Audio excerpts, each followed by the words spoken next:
Deep in the quiet woods of Rhode Island stands a house that defies reason. Some call it cursed. Others call it home to the dead.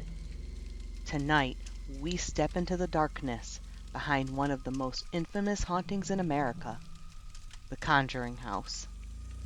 This is the story of what really happened and why it may still be happening.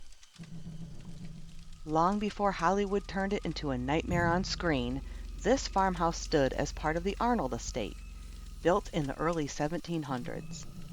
Over the centuries, tragedy followed its occupants like a shadow: suicides, drownings, mysterious deaths. And among the names whispered in the dark, one stands above them all: Bathsheba Sherman. Some say she was a witch who cursed the land after taking the life of an infant in sacrifice. Others say she was simply a misunderstood woman whose story was twisted by fear. But whether she was victim or villain, her name would come to define this house forever. In January 1971, Roger and Carolyn Perron moved into this home with their 5 daughters: Andrea, Nancy, Christine, Cindy, and little April. At first it was peaceful, until the nights grew long.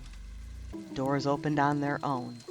Clocks stopped at exactly 3:07 a.m., and something unseen began to stir. Andrea Perron later wrote, "The house was busy. You could feel eyes watching you, even when you were alone." The Perrons reported more than one spirit, some harmless, others not. One said to weep for her lost child. Another stood silently behind doorways. But the darkest belonged to Bathsheba. During a seance held by paranormal investigators Ed and Lorraine Warren, Carolyn Perron is said to have become possessed, levitating from her chair, speaking in a guttural voice that wasn't her own. That night the Warrens fled the home, and from then on the Perrons lived with the haunting, until they finally moved out a decade later. Hollywood would later bring their story to life, but not everything on screen was true.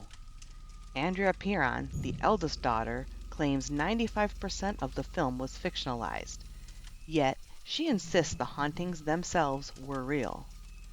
Skeptics argue that stress, sleep deprivation, and the creaks of an aging farmhouse explain it all. But believers say you can still feel the energy there, heavy, watchful, and waiting. Today, the Conjuring House still stands, now open to overnight stays and ghost tours. Paranormal investigators claim the spirits remain restless. Others just come for the thrill. In 2025, a mysterious buyer purchased the home, halting its public auction. Some say they wanted privacy. Others say they were chosen.